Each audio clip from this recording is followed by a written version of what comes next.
شما خوشبختانه یا متاسفانه نمیدونم ولی به نفع خود شماست.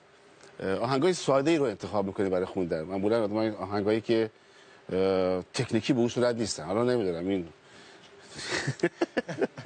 این ساده، خیلی ساده میخونی، یعنی ساده خونم آسونه، کاری نداره.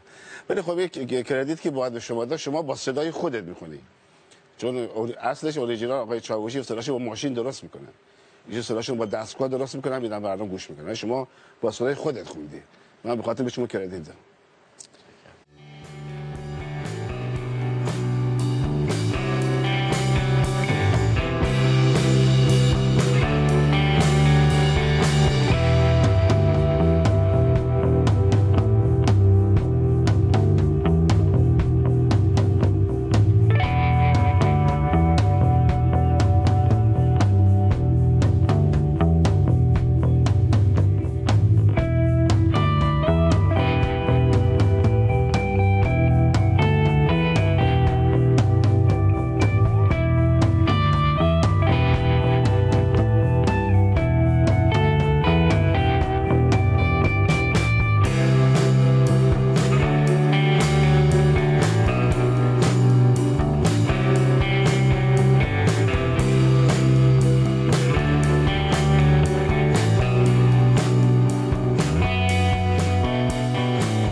که گفتی مرو اندر پی خوبان زمانه، ما کجاییم در این بحر تفکر، تو کجایی؟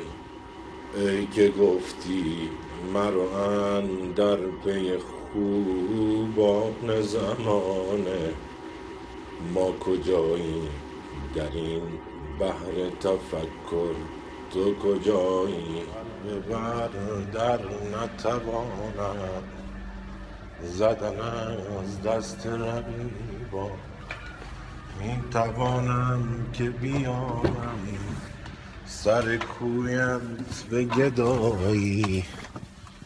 ببر در نتوانم زدن از دست رقیبا، می توانم که بیارم سر کویت به گدایی.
بحث شناسایی استعداد چطور؟ مثلا یه مثال اگه بخوایم بزنیم، از دوست مشترکمون هم مثال میزنیم، بحث یک صدای جدید، یک پدیده جدید. مثلا قبل از اینکه محسن چاوشی اولین کاراشو بخونه و معروف بشه و این صدا رو در واقع تثبیت کنه تو سلیقه جامعه ما، اگر یک صدای اینچنینی میومد در آکادمی یا در استیج شرکت میکرد، تکلیف این کی اون انتخاب میکرد؟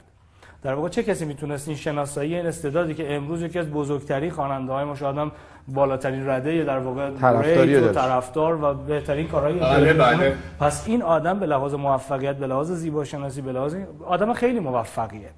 پس چطور میشه در واقع، اگر من شما سوال میکنم، اگر قبل از اینکه محسن چاوشی ظهور میکرد توی موسیقی اینجا شرکت میکرد در چنین برنامه‌ای، آیا انتخاب میشد؟ آیا یه خواننده‌ای مثل خانم فلانی یا خیلی از کسای دیگه که اونجا میشینن در جایگاه مختلف برنامه‌های دیگه این آدم رو انتخاب میکرد، یا آدم‌های اینچنینی با صداها و رنگ‌های مختلف، تیپ‌های مختلف که هیچ شباهتی هم به هیچ خواننده‌ای در تاریخ موسیقی ایران نداشتن ولی خودشون انتخاب می‌شدن؟ واقعا نه، من قبول دارم حرف شما.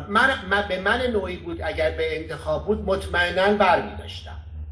کما اینکه چیزایی هم که ما انتخاب کردیم تو این مدتی که میگم قسمت آخری استیج من نبودم و به خاطر بزرگترین دلیلش هم این بود که اصلا قسمت برنامه، یعنی این پکیج برنامه استیج اصلا معلم نداشت که من باشم. خب منهای شما؟